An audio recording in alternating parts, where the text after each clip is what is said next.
In a gated island community in Montreal, a biotech company is hired to take care of the fields of an exclusive golf club. They spray the area with their latest fertilizer, which melts the snow and keeps the grass nicely fresh and green during winter so rich people can play golf all year.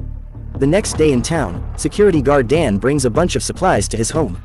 He's an obsessed survivalist who is always practicing for the worst and is brainwashed by a radio show that stands for every conspiracy under the sun. Tonight, Dan is practicing how to make a fire with no matches to no avail, so he grabs a shotgun shell to use its powder, which causes a small explosion that burns one of his eyebrows. At the golf club, Dan's daughter Patricia works as a caddy while Michelle, the CEO of the biotech company, plays golf with a rich couple to show them how great the grass is doing thanks to their treatment. However, underneath the soil, the fertilizer particles are multiplying and contaminating the town's water. At a studio, an actor called Jacques has a glass of tap water before leaving to do some groceries. At the store, all the fruit and tools are washed with tap water as well, and on the shelves, water is sprinkled to keep perishables fresh.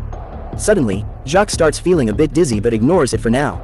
When he arrives home, he notices that his teeth are turning green and his stomach is growling. By the time he finds his wife in the bathroom, he's a full zombie and bites the poor woman, eating her flesh and making her transform as well. Jacques joins her in the tub as their eyes turn green and they grind to a halt. Back in the club, Michelle and the couple return to the main building and are surprised to see nobody around. Suddenly, a man runs out as he yells they must run because people are sick, and soon a bunch of zombie employees come out to chase after him. At that moment, a dog also appears and the wife calls it over, but the animal furiously jumps on her and bites her neck. Michelle and the husband immediately toss the dog away, only to see more zombies showing up. While the woman freezes as her body transforms, both men rush inside the building and lock the door to keep the zombies out. However, the dog manages to sneak in and bites the husband in the leg, so they lock it up in another room. The zombies gather at the door and start pounding before the husband also transforms and starts chasing after Michelle, who rushes to hide in the kitchen after grabbing a knife. In town, Dan gets a call from an old lady who says her neighbors are being extra noisy and fighting a lot. Dan goes over there and when he rings the bell, the neighbors appear against the door, revealing they're zombies. At the same time, the old lady turns into a zombie too and starts chasing after Dan, who immediately hides in his car and tries calling for backup, but nobody answers him. As more zombies appear outside his window, Dan also tries calling Patricia, but she doesn't answer either because she's busy trying to escape from the zombies. Getting worried, Dan decides to ditch the company car and get his car with a weapon to go looking for his daughter. Nearby, teenage boy Andre almost uses tap water to make his sister Annie's milk, but his mom reminds him to use bottled water to keep the baby safe. Andre never drinks water of any kind, preferring to stick to soda. Soon the mother starts feeling dizzy, but Andre blames it on all her exercising. Moments later, the mother turns into a zombie and tries to attack Andre, chasing him through the house. Terrified, the kid runs outside and trips, but when the mother is about to reach him, Dan hits her with his car. She's injured but still alive and Andre wants to help her, but Dan stops him. He explains that 911 isn't picking up and tells Andre to hide in his house, then he leaves. More zombies are coming and Andre refuses to leave his mother, so he grabs her by the legs and drags her back into the house. After rushing to close all the doors, he tries calling 911, only to get a record message saying that the island is under quarantine. At the bridge that connects the island with the mainland, it's revealed that cops from the city have put up a gate and nobody can go in or out. At that moment, the mother tries to attack Annie, so Andre drags her away and locks her up in the bathroom. The mother notices that the shower head is dropping some water and decides to get inside the tub. Meanwhile, Annie keeps crying, causing the zombies to keep gathering outside the door. Andre decides to cover her with pillows, a blanket, and even a big plushie until the crying can't be heard anymore, and the zombies leave. Minutes later, Andre's cat returns to the house through the pet door and suddenly a zombie reaches inside, almost grabbing Andre. The boy leaves the room and the zombie stops moving, only to move again when Andre comes back with a golf club. He doesn't attack though, preferring to hide instead. At the golf club, Patricia hides in the garage and finally calls her dad for help. Soon Dan arrives and finds a bunch of zombies outside, but he doesn't hesitate to fight them, quickly killing a few with a knife and knocking down others before rushing inside. At that moment, the police move away from the bridge gate because the military arrives in planes to bomb the main areas of the island, which cuts off the power. The next morning, Annie's nanny tries to take the bridge to go to work, but it's been destroyed too. Meanwhile, Andre records the zombies through the window, only stopping to watch a press conference of the Minister of Public Security. The man explains they had to destroy the bridge to isolate the problem and swears the situation is under control.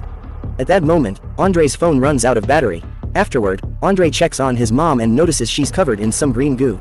Suddenly, Annie crawls in and the mom tries to attack her, so Andre makes noise and shakes her favorite vegetables to make her follow him instead.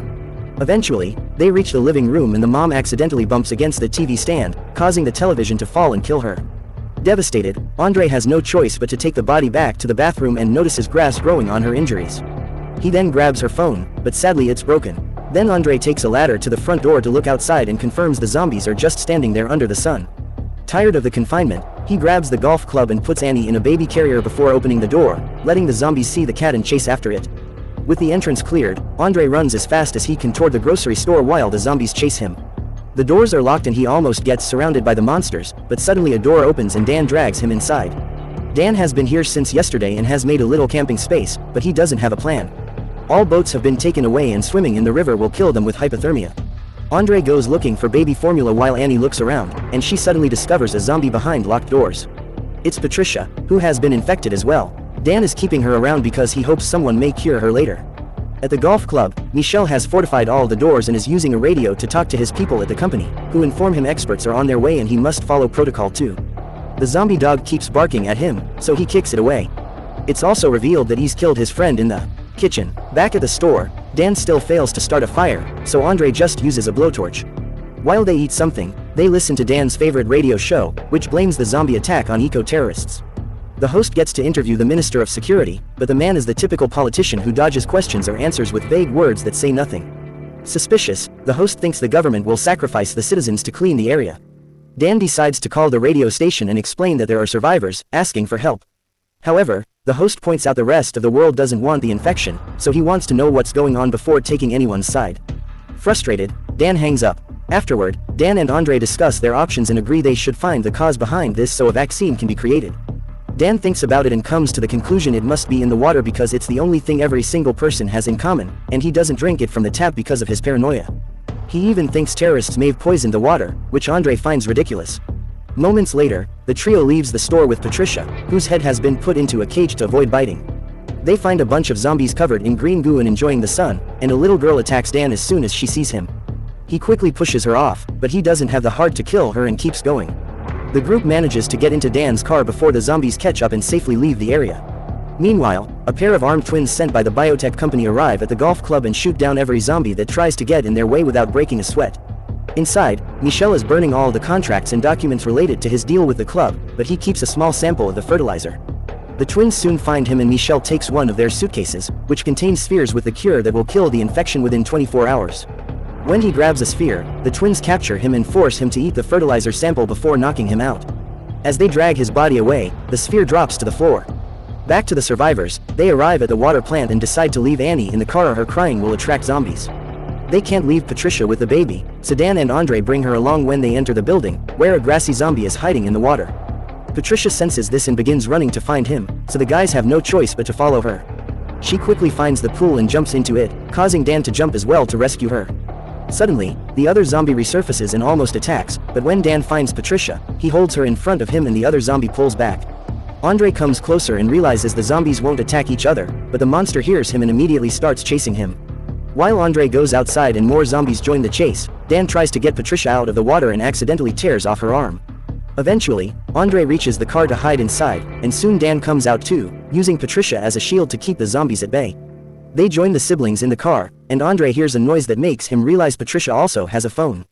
He takes it and uses her severed arm to unlock it, which makes him notice the grass growing on the wound. Dan thinks grass in winter is weird until he remembers the golf club's latest innovation, realizing this isn't the work of terrorists but of golfers. At the golf club, the twins begin breaking the spheres on the grass to get rid of all the evidence. Soon Dan's group arrives and they notice the strange smoke on the grass, so Andre makes sure to record everything. They rush to the front door and find it locked, so Dan looks for another entrance.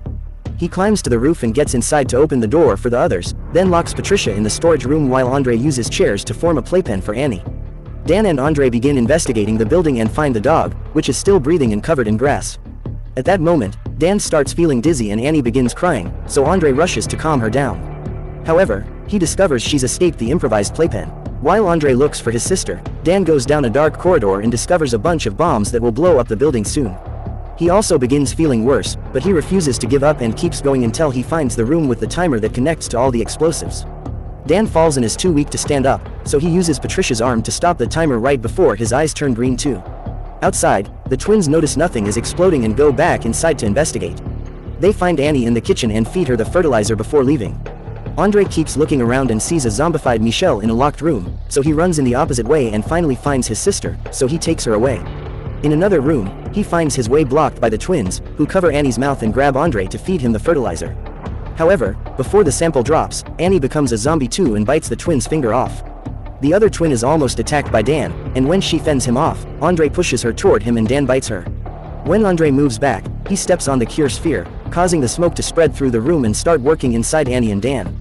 Afterward, Dan chases after Andre and they make it to the kitchen, but when Dan is about to bite him, he senses Annie's presence and pulls back.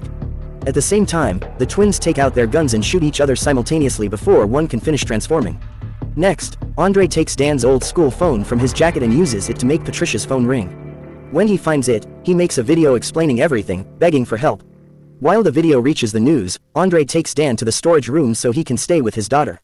Soon the government sends army helicopters to do some deep cleaning. A group of soldiers uses flamethrowers to burn down any zombie in their path, and Andre goes out to ask for help, bringing Patricia's arm to be used for vaccines. However, another survivor reaches the soldiers first only to be shot down. As the cure kicks in and Annie gets better, Andre decides to hide since obviously the soldiers aren't here to save anyone. At the golf club, Dan also recovers, but when the soldiers open the door they immediately burn him and Patricia down. The Minister of Public Security announces that the infection has already been contained and eliminated, but he's seen drinking from a mug with the logo of the biotech company, implying he was part of the conspiracy all along. Andre keeps wandering around, finding more bodies of survivors that were shot down. Suddenly, he notices something in the river. It's a boat of volunteers led by Annie's nanny, who rescue him without hesitation. As they leave the island, Andre realizes the arm is useless now and throws it in the water, where a fish takes a bite and quickly becomes a zombie.